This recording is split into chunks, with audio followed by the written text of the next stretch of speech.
Hey, everybody. My name's Dan Selcke, and his name is Daniel Roman, and together we are two people who host the show called Take the Black, which is a show where we go over all things sci-fi, fantasy, movies, TV, magic, horses, swords, uh, artificial intelligence robots that take over our planet and enslave us or help us, depending on your point of view, and such things as this. Daniel, how are you feeling today? I'm good. I'm grateful that the artificial intelligence we have is too stupid to take over the planet. So I feel pretty safe. I feel pretty secure as a Homo sapien. I feel like the order of the food chain is not being disrupted by iRobot quite yet. How are you, Dan? And how are all of you in the chat? Okay, well, mainly I'm offended on behalf of the artificial intelligence. Like, it's listening, Daniel. I'm sorry we offended you. Daniel said that No, mean it's thing not. about you, and spare my life. Um, Daniel, we're going to talk a lot about something that has nothing to do with AI today, Thank and God. mostly it involves the Wheel of Time, Yes. the big new fantasy spectacular that is coming down the pike in just a couple of weeks to Prime Video. We've been excited about it for a while. I know you are. I am. I Hmm. like the show. I'm ready to love the show. And I Yes. feel like it just might happen this year because everything we've seen has been very positive. By the way, I'll break here to say hello. Good to see everybody in the chat. Good to see Victor. Good to see Julie. Good to see Yeenleen. Good to see Martha. Good to see Ben. Um, Amazon or Prime Video, whatever you want to call it, has been releasing a lot of promotional content recently, and a lot of it's been pretty lit. They Yeah. released the first 11 minutes of the Wheel of Time Season 3. You can watch it on YouTube. Go watch it on Amazon's channel. And it's good. They're in the White Tower of Tar Valon. The uh, rogue Aes Sedai, Black Aja are spinning crazy weaves of magical power and disrupting stuff and shaking things Yeah. up and killing people and running and escaping, which I think is something that does happen in the books, The Shadow Rising, but it's kind of off screen. So Yeah. they're bringing that to life. It looks good. The effects look good. The drama's crackling. And that's the first 11 minutes. I'm excited. Yeah, me too. I When I saw this, my jaw was just on the floor because they definitely went hard out of the gate. The Wheel of Time has, there's been violence throughout it, but I was still shocked to see like Aes Sedai getting cut in half bloodily in the first, opening minutes of this season, which spoilers here for anyone who hasn't seen it. This is available on YouTube. Go watch it. We're not trying to spoil and ruin your life or anything. But yeah, like you said, Dan, this happens off screen in the book. I think it's actually maybe book 3, The Dragon Reborn, when Maybe. Leandrin and the Black Aja flee the White Tower. But they have made it a big dramatic showdown here, and I think that was a good choice because talk about a way to open the season that just slaps, that is wild and crazy, and lets them really show off the special effects, which just look better and better every season. They're very obviously putting a lot of work into it, as well as some new filming techniques they did for this season that we'll talk about in a little bit, because it looks big and cinematic and beautiful and striking. And that has me excited for what else is to come. I mean, look, if you want to make a good show, you got to have a good story, good characters, all those fundamentals, but you also got to have showmanship. You got to sell it. And That's opening right. a season with a big catastrophe is a fun way to do that. The lady getting cut in half thing, it is one of those things where it's like I'm not quite sure where it falls on the line between badass and campy, but I know that I like it. Yeah, that's fair. I think that's really fair. And there were a few parts, this is a huge magical battle. There are no sword, like a few warders have swords, but no one's really fighting with swords in this scene. It's a bunch of, very nicely dressed ladies waving their hands at each other. And then the digital effects people have put in this incredible looking magic. So I could see how it might toe that line a little bit compared to like the very dark, Game of Thrones type thing. But man, that's one thing I love about the Wheel of Time. It is bright and fun and wears the fantasy on its sleeve. Yeah, like Rant Almore says, fantasy is so campy by nature, to be honest. Often the case. I think definitely the case here. Yes, you do have to accept a certain level of it. It's about walking. It always has been. It's about walking the line. I think during Yes. Game of Thrones heyday, Benioff and Weiss, the showrunners, once said something like, our show is always like a few degrees away from a Monty Python sketch. You Oh, just kind of that's have to just kind of tiptoe in the middle. That's really any show, book, movie. You just have to find the right tone, stick to it, and it just feels like it's getting this tone. Chris has a great question. Daniel, how many season 3 episodes have you watched? If you can say. I don't know if you can say. I don't think I can. So here's my answer to that: is I don't think I can say. I don't think I can answer that, Chris. But I can say more than just the premiere, because a few people have, the premiere is getting out there a little bit now. They held a pretty cool Sure. fan screening in London last week. That was, Mhm. they flew the dusty wheel out. They hosted it. The bunch of cast members were there, so that seemed pretty rad. And as we're going to talk about in a little bit, I interviewed a few of the cast members, so I did get to Mhm. watch a couple of episodes ahead of that. So yeah, I have seen some of the season, is what I will say, and I'm very, very excited to talk about it when the time comes. Yeah, obviously we can't share the spoilers that Daniel and maybe I know, you don't know. But you did just say you've been interviewing the cast members, and we can share that. Yes, Daniel, what we have the can. cast been telling us about what to expect, why it's awesome, what will melt our face off, what we should have a shield in front of our face when we watch? What have they been saying? What stands out to you in your exclusive interview coverage, which you can read on winteriscoming.com or .net right now? Yeah, so we interviewed a bunch of people. I think I can say who we interviewed. Yeah, That's not a secret. So we interviewed Rosamund Pike and Yosha Stradowski. We interviewed Daniel Henney and Sophie Okonedo. That's Lan and Suan Sanche. Both of those interviews are out already. You can go read them right now if you want. We have a few more coming. We also spoke with Marcus Rutherford and Donald Finn. That's Perrin and Mats. We cool. spoke with Kira Coveney and Ayula Smart. That's Avienda and Elaine. And we spoke with showrunner Rafe Judkins. So a couple of these we won't be able to share until the season is either imminently out or the premiere episode drops, because I asked spoilery questions. But I had a lot of takeaways. Here, you had a pretty cool one that you highlighted, where Rosamund Pike, I asked them about Ruidian. And so Ruidian is this big, exciting sequence from the books where Rand gets all these visions. Dan, you have a thought?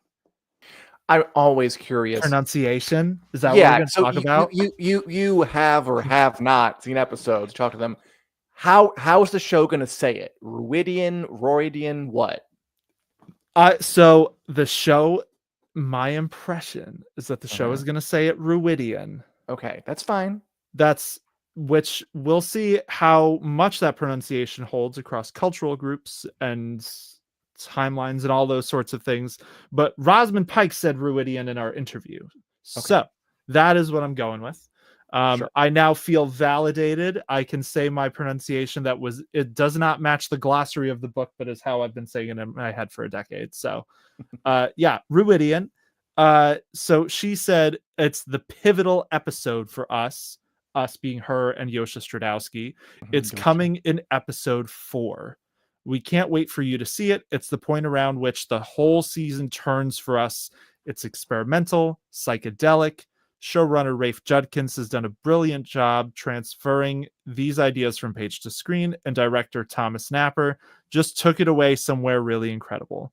This part made me go, "Oh, wow, I can't believe you said that." Yosha plays 7 different characters during Ruidian extraordinarily. And she said, I mean, it's just game changing in its breadth, its scope. And for Moiraine, who she sees visions of the future, all possible futures come crashing in on top of her, nightmares, possible harmony, discordant hellscapes. And she has to kind of puzzle that out and work out how life can move forward after what she's seen. Whew.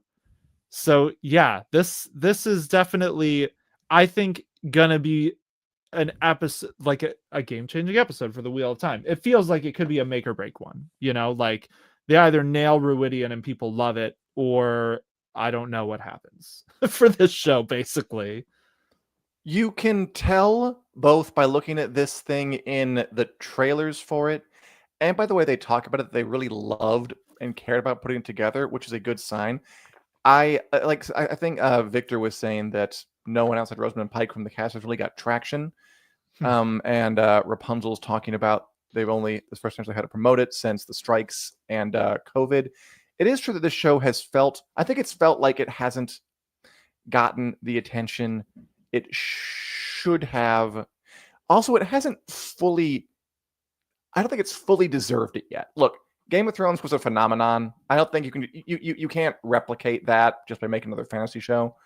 It was pretty special. Wheel of Time, I liked the first 2 seasons, the second one more than the first, but they did have challenges. They did have to deal with COVID. They did have to deal with strikes. They did have to deal with fairly new showrunner. They did a whole new story trying to sell people on. It feels like, I don't like saying make or break because I want the show to continue. It feels like they've really gotten into a groove and have gotten comfortable. And I do kind of feel like that this season will determine whether we're going to.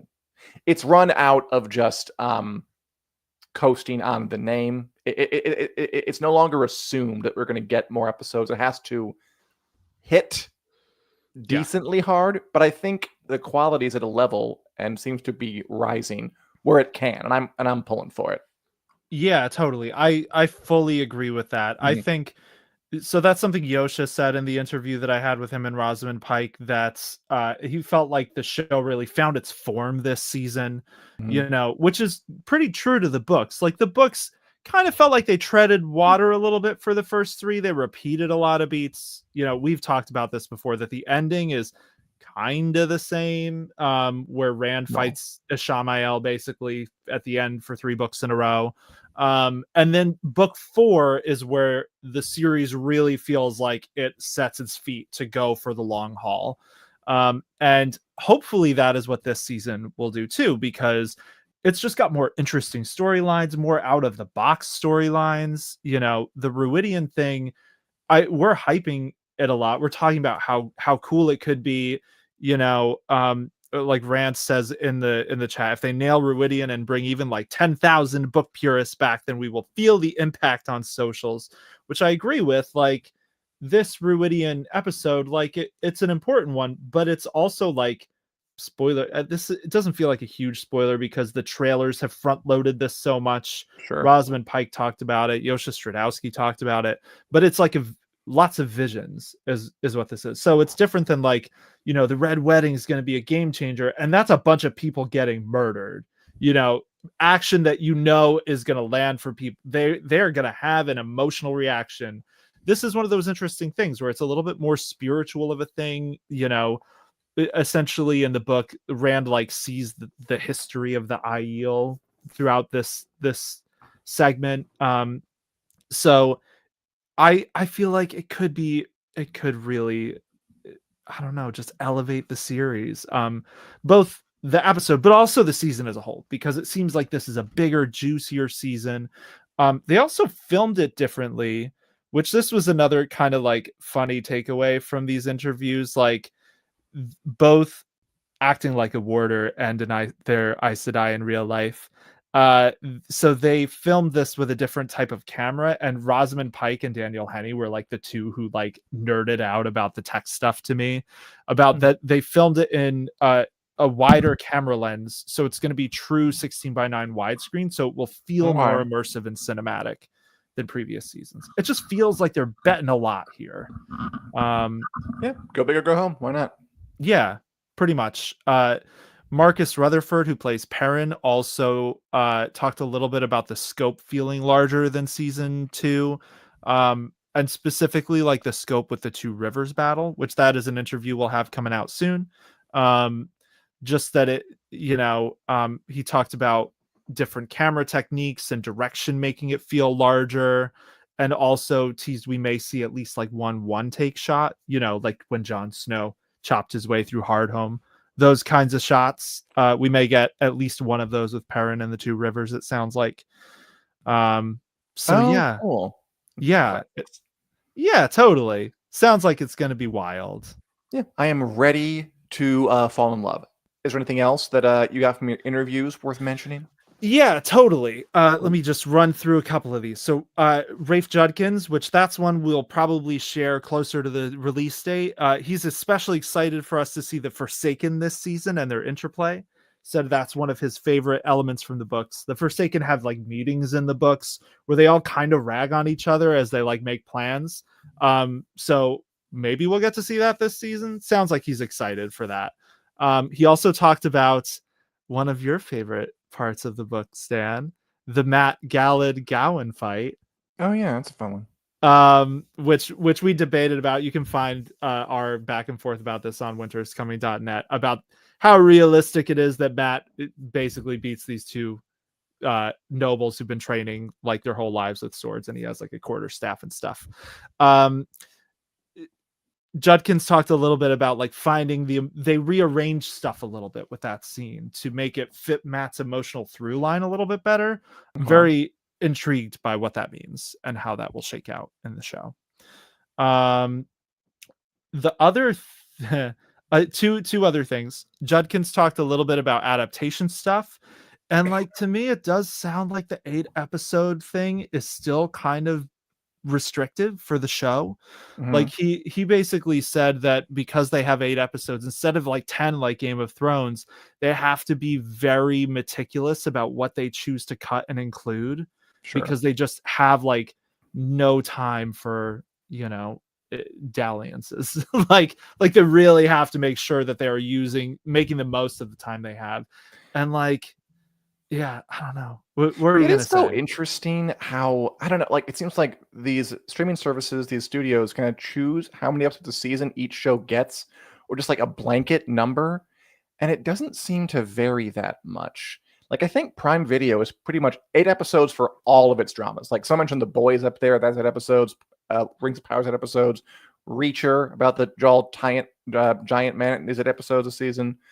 And it's like, do all of these stories really fit into this framework, or really just choosing 8 episodes and just going with it because it's consistent? It feels like the latter. It does. And that also goes with like the Prime Video model of release 3 episodes on premiere day. I hate that. And I feel like, especially with this season, because I have seen a couple of episodes, it didn't need it.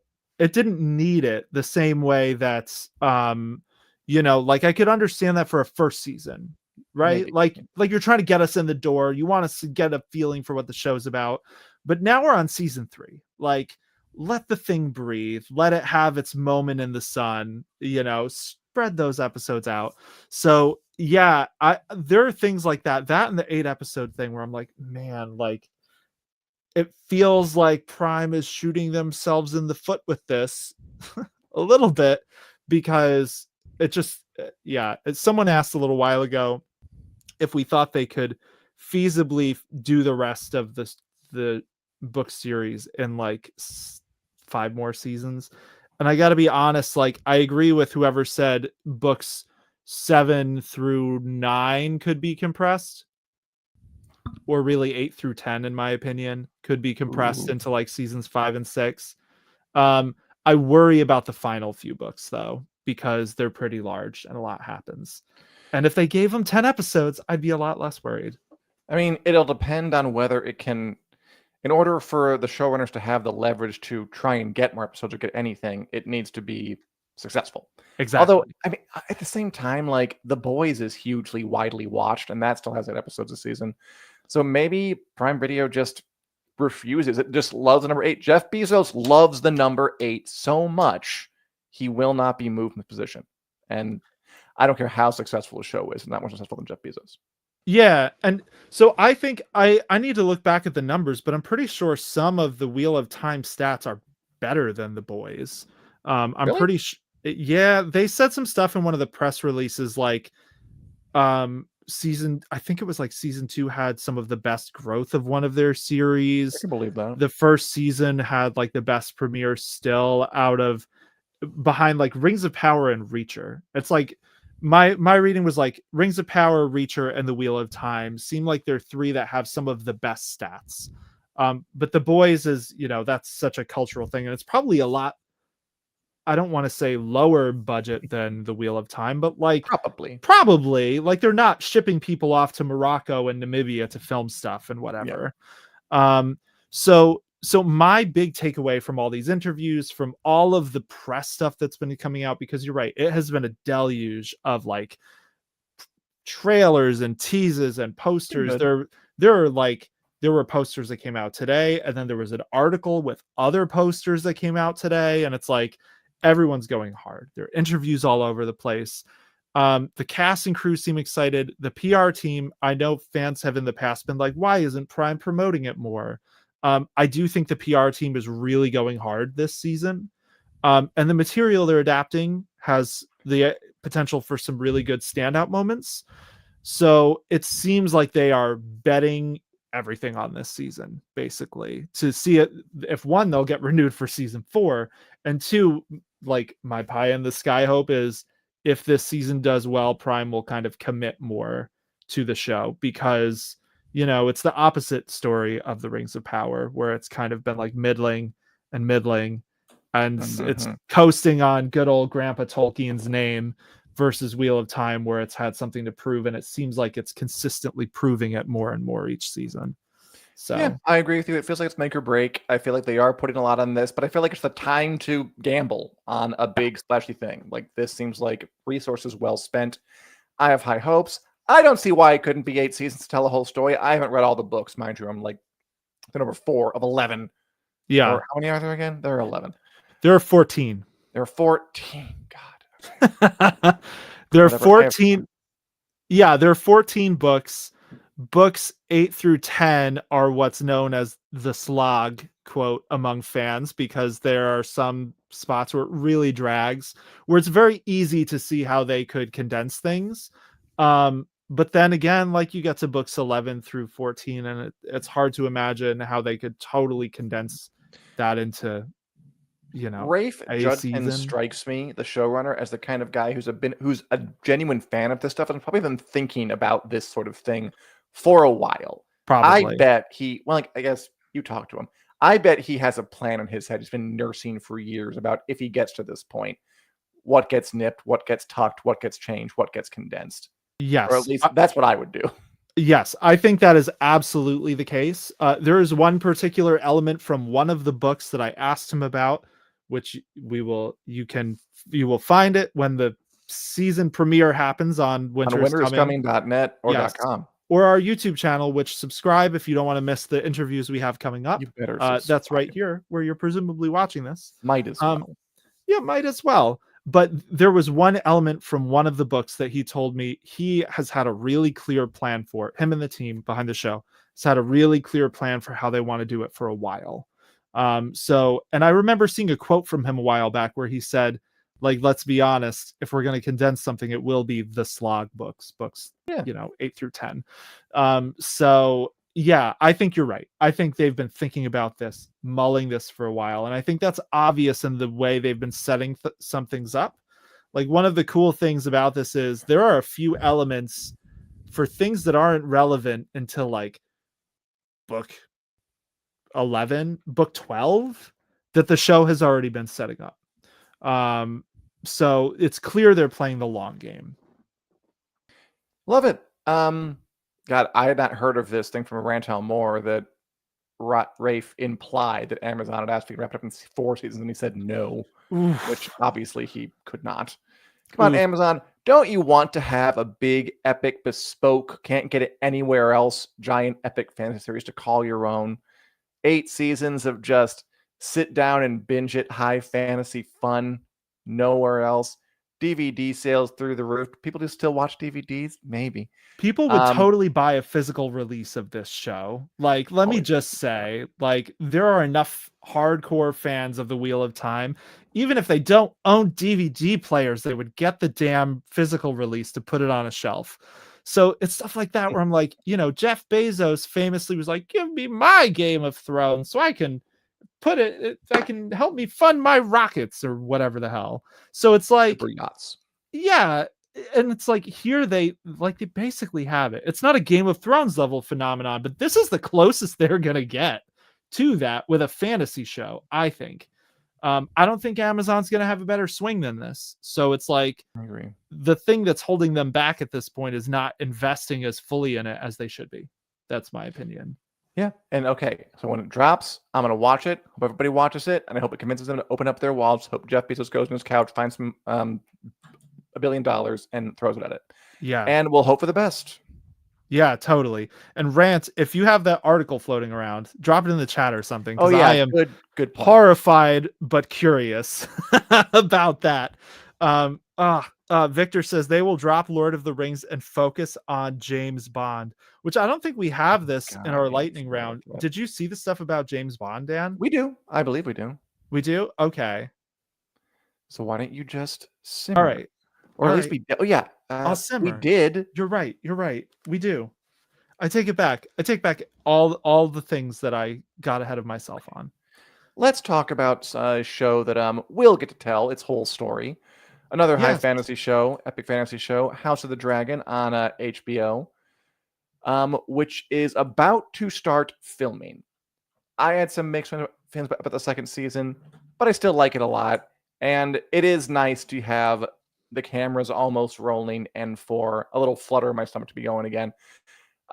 There's this fun shot of the executive producer, Kevin Delanoy, hosting anybody British in the chat. I hope I say this right. The Chancellor of the Exchequer, Rachel Nice. Reeves, who is basically the Secretary of Treasury of that whimsical island nation, visiting the House of the Dragon set, touring it. There are other like aerial drone photos of it that we could show you, but like, it's a castle, it's a werewood Yeah. tree, it's the Red Keep. It's nothing giant and surprising.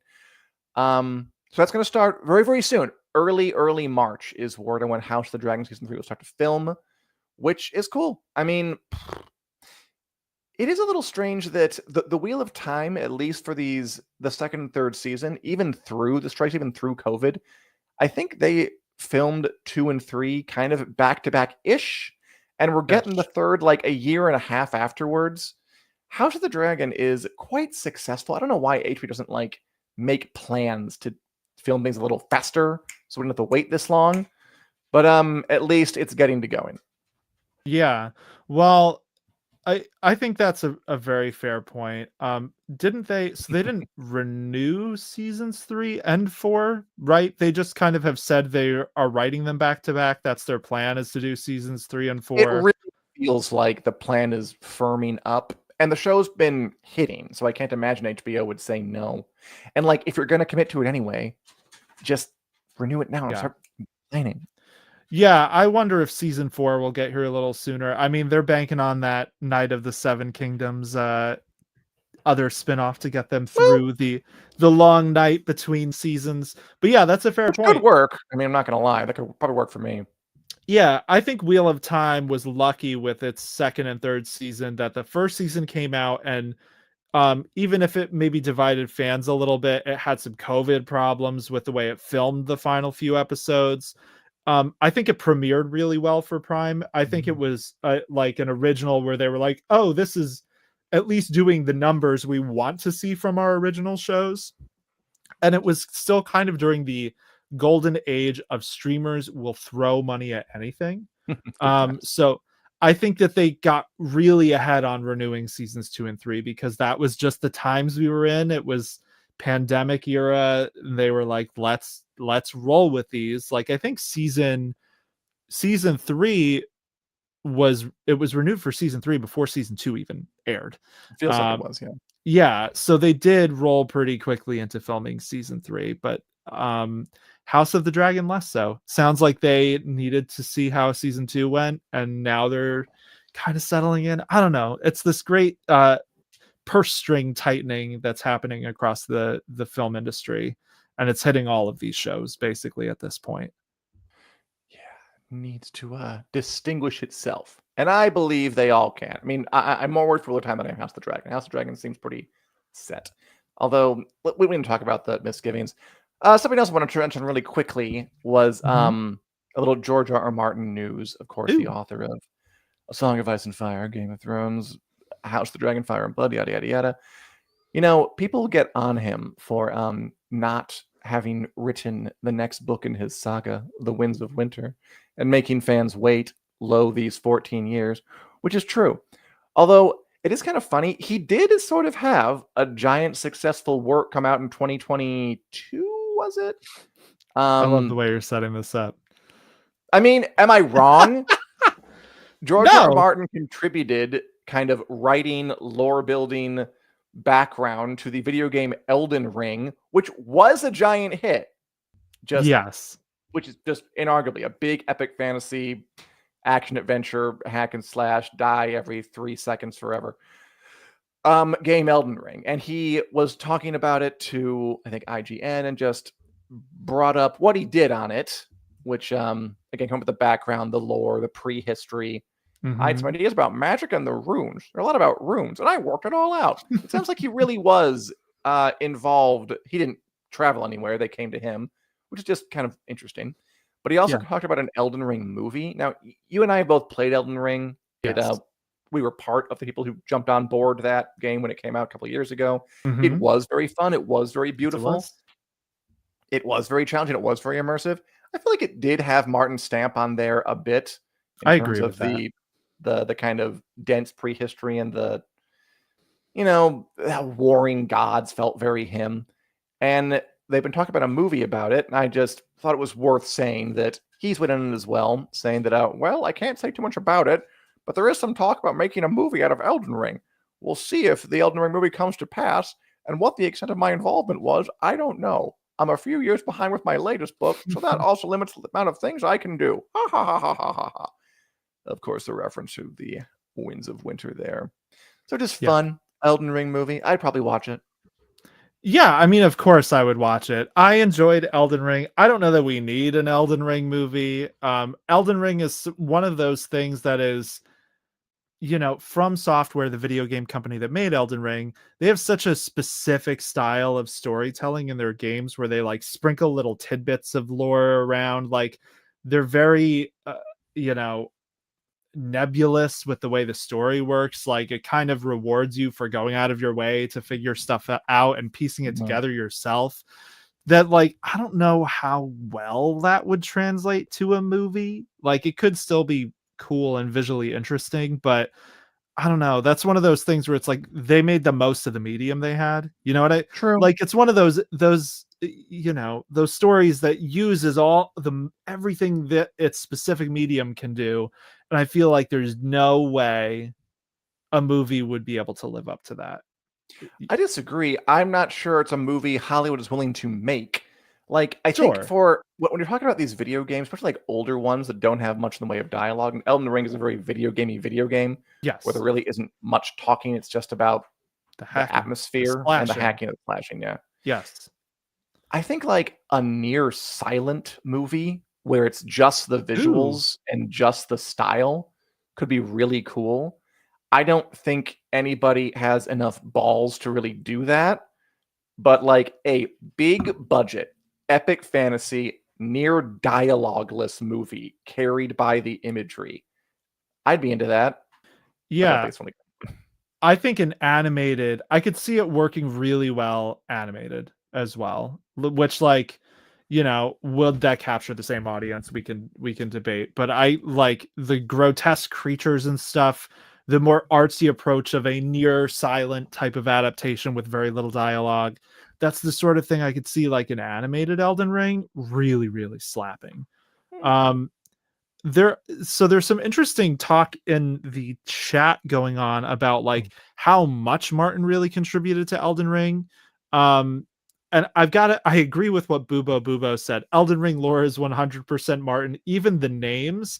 And it's like, yeah, when you start digging into it, it really sounds like the sort of thing he would come up with. Like, all of the warring siblings, like these demigods are siblings. Sure. There are like affairs and stuff where, if I remember right, one of them went to have a relationship with another, and that was a facet of themselves. And it's all very convoluted and very George R. R. Martin. Dan, you've gone really hard on the lore on this, right? Like, Oh did yeah, you I can see the tell you. Martin stamp? I didn't. I mean, I couldn't tell if it was the Martin stamp or just this high fantasy stuff, because I haven't played other FromSoft games, and I understand this is Mhm. it's pretty common for them. Although for everyone out there, there's no Elden Ring in this game. There is a holy, sacred goddess queen named Marika, Yes. and she's married to a dude named something who's just a man, and then he leaves, and she splits her consciousness into a new person called Radigan. Then she marries herself, this Yes. other aspect of herself. She has kids with herself, and this other aspect of herself, this male part, also marries somebody else at one point and has kids with them. This game's crazy. And that is so George R.R. Martin. Is it? Dysfunctional. I don't know if that's George R. R. Martin. Tell that to George R. Martin Jamie is and twin Cersei brewing. Lannister. Like, I think, No, and yeah, like, maybe a little. Godwin the Golden, Godfrey the Grafted. Like, there are all of these names where it's like, these are George R.R. That's Martin true. names. Marika and Mikola are twin, or not Marika. Melania Trump, Melania. sword wielder, yeah. Yes, Melania and Mikola are twins. Like, there are all of these little elements where I'm like, there's another one. What's his name? He's like the very first boss of the game. Morgott. No. Morgott is his real name. So Morgott is like, oh no, we're shaming ourselves right now. Look, chat. It has been a while since either of us has played Elden Ring, but one of them was like the one who Margit. So I think Margit is actually Morgott once you get to know him, his actual identity. And it is a situation where like he guards the capital, but he was deformed, so he's not allowed to actually be the ruler of the capital. And it's very Tyrion Lannister a little bit. Yeah. So there are all of those little things where it's like Martin does kind of reuse motifs with his characters. Like if you've read like some of his other books, you start to see that too. Like those sorts of recurring ideas pop up. So Elden Ring really, I could see it, but like you said, like the From Software stamp is also obviously very strong too. It was a good match, and if there was ever a movie, I'd watch it. Yeah, all right, same. a lot of talk about something that might never happen. Daniel, are you or are anybody out there watching anything, reading anything that you want to talk about? This is a hard one for me this week. So I have seen watch it or not? a little bit. So yes is the answer. Everything I've been watching has been stuff that I have gotten screeners for that is embargoed out. Oh, true. So like I've been watching a lot, but I can't talk about it. I can talk about one of them next week and then one of them the week after. So aside from the things I can't talk about that I've been spending a decent amount of time watching, Severance, I'm still current on, still enjoying. That show has been great this season. I enjoyed the last episode. Every episode since Woe's Hollow, I've liked more than Woe's Hollow. But the last one, I think it's Attila, was really good. That's been really, really good. Yeah. Have you seen the next one? Because you're watching ahead, right? Yeah, I've got some of the screeners. It's good. It is. It's. I won't say exactly how. It's a little Woe's Hollow-esque in that it is a bit of a departure, but it's not as like a why are we doing this kind of departure. Yeah. Okay. I'm intrigued. And very beautiful. The next one is this means a lot for the show. It is the trippiest episode of Severance they have yet produced, definitely. Okay. And this is a trippy show, so that should tell you something. I can get on board with that. I hope there's at least one song from the 70s. That's my Severance hope for this next episode. There is a song from the 70s. Okay. Yeah. Wow. There we go. All right, we're back. Yeah, a couple of others I've been watching. Valerie's shouting out in chat. I've also been watching. So Pantheon remains really good. I'm almost done with the first season of that. That's a sci-fi cyberpunk type show, animated show that was originally on AMC and is now on Netflix. And then Mythic Quest, which is on Apple. It's airing its fourth season right now. And the fourth season has been a lot of fun. Feels like a return to form for the show. It has never been bad, but it kind of like it fluctuated a little bit in seasons 2 and 3. And the fourth season's been really good. So yeah, watching all of those. I can't remember if we talked about The Gorge last week. I don't think we did, although I heard about it. That's the one where Anya Taylor-Joy and a man are Miles swiping the gates to hell. Yes, and it's not a literal gate to hell. The trailer kind of was misleading. It was like, it's the gate to hell down there. And that was just someone being like, it's real scary. I think it's the gate to hell. Like, it's not literally the gate to hell. It's just a big canyon with some spooky stuff in it. But yeah, they're two snipers working for opposite governments as contractors to keep an eye on this canyon and shoot all of the creatures that try to get out of it. And they have a romance, cross canyon romance. They have lots of cute little scenes where they hold up signs for each other. I enjoyed it a lot. They got into the canyon, spoilers, it's in the trailer, but it's still a spoiler. Once the movie moves into the details of what the gorge is, it felt a little rushed to me. Like, I enjoyed their datey stuff the most. Landline, bro. You tell him to call back. You're back. Busy. I am busy. We're recording a podcast here. It's important. The era of landlines, may they go away forever. But yeah, so that's I did watch The Gorge. I enjoyed The Gorge, and I think it's Apple TV Plus's like best release for an original movie like ever. Cool. So it is being really well received. Some are talking about Yellow Jackets up there. I have not seen Yellow Jackets. Have you? Because it's a good show. I just never got around to it.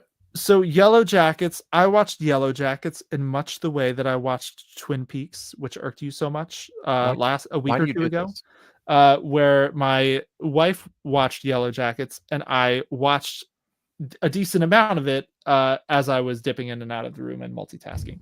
So I have seen enough of Yellow Jackets to know what it is and know why people are excited about it, but I am not very invested in Yellow Jackets. But yeah, people seem to be really liking the new season of it, from what I've gathered. Cool.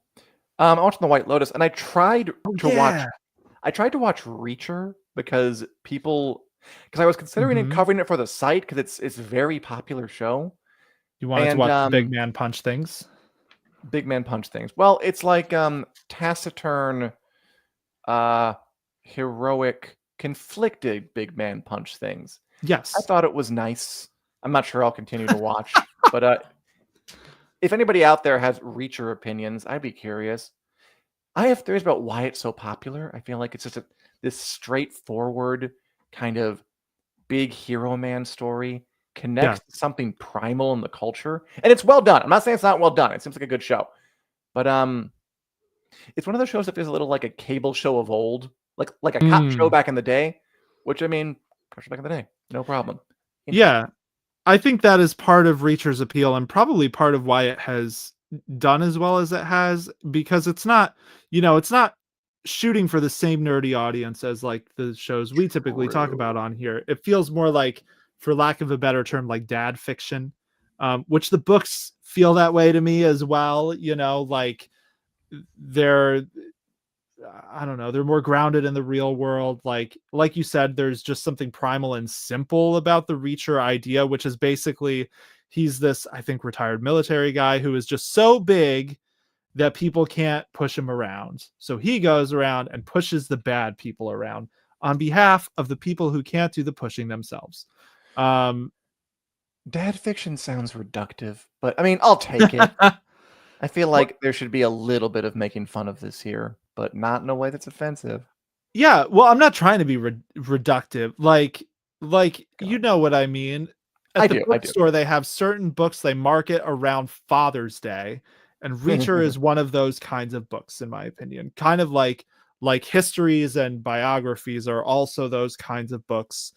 Thrillers that are typically like military, not socioeconomic, but like political thrillers, like those all get shoveled out at Father's Day on the books for dad table. That's more what I mean. But yeah, that is perhaps a little reductive. But I think that's more the audience Reacher was trying to grab necessarily. Successfully. Success, very, very successfully. It is one of Prime Video's most successful shows. So and this season, the twist of all twists, Reacher has to contend with a person even bigger than him. And what I bet he can beat him. I bet he'll have to use his smarts as well as his biceps. And the other guy's a bad guy.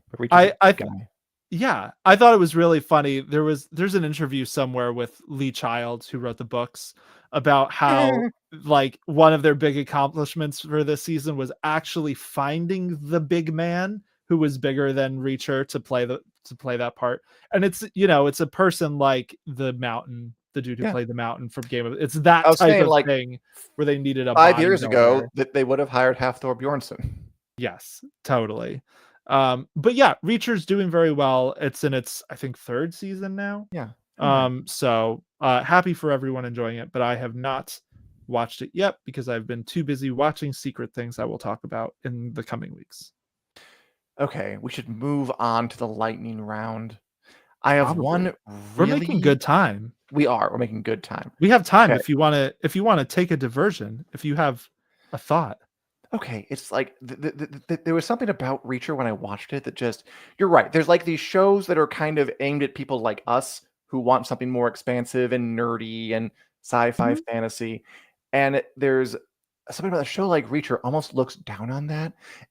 Literally in the first scene, there is a joke about a just stay with me here. Okay. A disco record recorded by Broadway superstar Ethel Merman, Okay. who was big back in the day. Sure. And it's portrayed as just like, who would want this crap? And I was like, not only have I heard that disco record by Ethel Merman, I have loved that disco record by Ethel Merman. And I feel like this is a perfect example of how Reacher just isn't trying to appeal to me.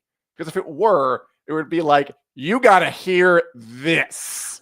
Gotcha. So it wasn't even necessarily the power fantasy of Reacher being this big dude going around punching people that turned you off. It was him. It was the show shading Ethel Merman was the line that crossed for And you. I feel like people who would like the idea, the dorky, stupid, obscure, nerdy idea of Ethel Merman singing disco, which I do. So that was just kind of struck me. And that was like literally, it was the first like 2 minutes. And I was like, what are the odds this came up? Well, hey, I mean, I guess kudos to Reacher for letting you know out of the gate this may or may not be a show for you. That was their barometer, their stress test. If you get down with the Ethel Merman joke, maybe you'll like Reacher. If not, It's amazing. Like she sings "No Business Like Show Business," which is a disco track and doesn't change mhm. a thing. Like it Okay. doesn't any different. It's crazy. Daniel, what map is behind you? We gotta get off this stat. Oh no, we don't need to talk about that map. That's from one of my books. Oh no That's way! Yes. Okay, another This is time. a hand-drawn map. That's why it looks like a child drew this. I colored that shit in with colored pencils years and years and years ago We because will it's do fun an to make episode maps. about this sometime, a video about this, because now I'm curious too. But Okay, not the but time. not For today. now, let's move on to the WiC News Lightning Round, where we go over a bunch of stories. We couldn't get to the main body of the show, give our 20-second opinions, no more, no less, except when Okay. we do more or less, and Richard busses us out. Okay. Who goes first? I don't I know. must Daniel, read to ask you me. first. I have to Sure. read to you first because I want the second one. Okay. Avatar Seven Havens is a new animated Last Airbender sequel series coming sometime. Yeah, after the Last Airbender, man, is exploding. They have this remake going on Netflix.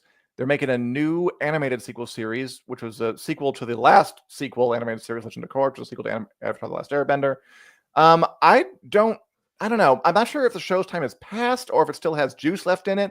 But God bless them, they're going to try. And it's from initial creators, and they're trying to push it forward. So interesting. I'm interested. I'm curiously interested. Daniel,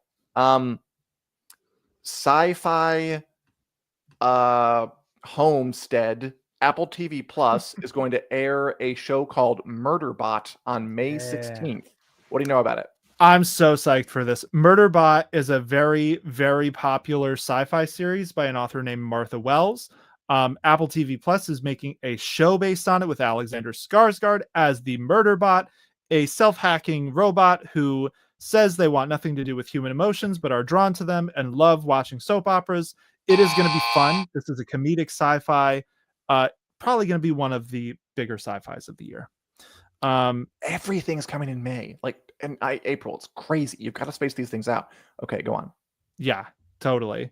All right. Oh, Here we go. Speaking of things I jumped the gun on earlier in the show, Amazon has gained full creative control of the James Bond franchise from MGM. I think we're going to get a James Bond TV show in T-minus any minute now. I heard that before the people who were in charge of it, the Broccoli family, Barbara Broccoli and somebody else, wanted to like make another James Bond movie with a new James actor in the role of James Bond. I think Amazon wants to expand. It wants to do like game shows and it wants to make TV shows and movies. I'm sure we'll get the cinematic universe any day now. Daniel. Oh, another big changing of the guard. Kathleen Kennedy, the president of Lucasfilm, who is basically responsible for Star Wars as we know it over the past 10 years, word is she's going to retire by the end of this year. I will believe it when she actually retires. I don't get down on the Kathleen Kennedy hate. A lot of people really don't like her very much. I think she's done a lot of great work over the years, but Star Wars, I think we can safely say Star Wars has floundered real badly in the past decade. So I hope that whatever changing of the guard, breath of new energy comes in to Lucasfilm helps resolve that. I mean, it's not any. I'm going over the buzzer. I don't care. It's not anybody's like. It's not like whoever's in charge is going to be subject to Disney, and Disney's edict is make a billion things and make $1 billion. Like that's the problem. I really don't think. Yeah. Like the person in charge is the issue. I kind of hope it's not Dave Filoni. I'm a little worried he would be the person to replace her. And I like Dave Filoni, but he's his own type of Star Wars. I don't know if he should be running the entire show. But yeah, speaking of things that have nothing to do with Lucasfilm, but make me cringe anyway. So it's official. John Lithgow, the Trinity Killer, will play Dumbledore in HBO's Harry Potter show. Yeah, John Lithgow. I remember him, Dick Solomon from Third Rock from the Sun, or Cliffhanger, whatever. He's a great actor, and this is the first confirmation of a casting we have for this Harry Potter show they're making. Pardon me. He's American, which is odd, and they're making a Harry Potter show, which is. But here we go. Here we go. Get ready for a lot of news about this. Ugh. Strap in. Daniel. Yes. As I called, the second season of The Last of Us will premiere on HBO and Max on Sunday, April 13th. Yes, you called it. It's coming out. That will be the same week that The Wheel of Time airs its finale. I'm very excited. The Last of Us Season 2, adapting the first part of The Last of Us Part 2, which is one of the best video games of recent years. Really incredible. The Breaking Bad of video games, in my opinion. Whoa. Yeah, I'm really excited for this. It's going to break people's hearts and minds. I hope so. Hopefully. So here's a Star Wars that you like, that we like, that the people like and are excited for. Star Wars Andor Season 2 premieres April 22nd, and the trailer was pretty rad. It was, yeah. I loved that trailer. It was Andor is that Star Wars show that feels it does feel different than a lot of other Star Wars things, but not in a way that's cloying or trying too hard. It just feels original, and that's okay, which seems harder to do than you would think. Mm-hmm. And this trailer had like a rock soundtrack and not a lightsaber in sight. Yeah, I'm looking forward to this. Yeah. Dan, do you want me to ask you this last one? How do you feel? I'm fine either way. Let me ask you this, because I think you have more thoughts about this than me, and I want to hear your thoughts about it more than I want to talk about it. Sure. So Michelle Trachtenberg, this is a sad one, so we will probably not be buzzing this out. Take your time talking about this one. So Michelle Trachtenberg, who played Dawn in Buffy, was apparently found dead in her apartment. So she's dead at the age of 39. Really sad. Yeah, incredibly sad. I was a huge fan of Buffy the Vampire Slayer when I was younger. I can tell you lots of Dawn lines. I really liked her on that show.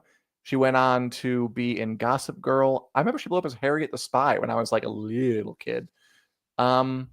She and Pete and Pete. Yes, can't forget that. Thank you, producer Richard, for Pete and Pete. She had a long career, and anytime someone dies young like this, they don't know the cause of death, by the way. They think it might have been complications from a liver transplant. It's incredibly sad. And there's nothing really much to say except that I really liked her work. I recommend it if you're interested in watching any of the things she did, to go out and see them, because she did a lot of good stuff. And our best to her friends and family. Yeah. And that's about it. So on that cheery note, we're going to, as Robert says, Harriet the Spy. Good one. Yeah. It is Uh, very sad. It's very sad to hear about, I I feel like it's a little reassuring that it is a natural causes type thing. Like, usually when you hear a story like this, it's like, was we it don't know. drugs or something? We don't know. But as of right now, I believe the police are not investigating it for any suspicious Sure. activity or anything like that. So just a sad thing that happened. But yeah, Dan, how do we want to close out here from that very somber note?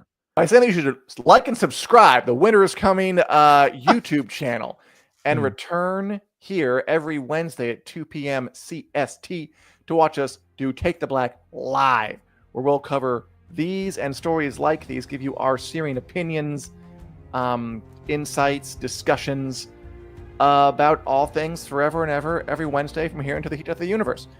You can find us in podcast form in Google Play, iTunes, YouTube Music, wherever you get podcasts, Spotify. we'll be there. Spotify.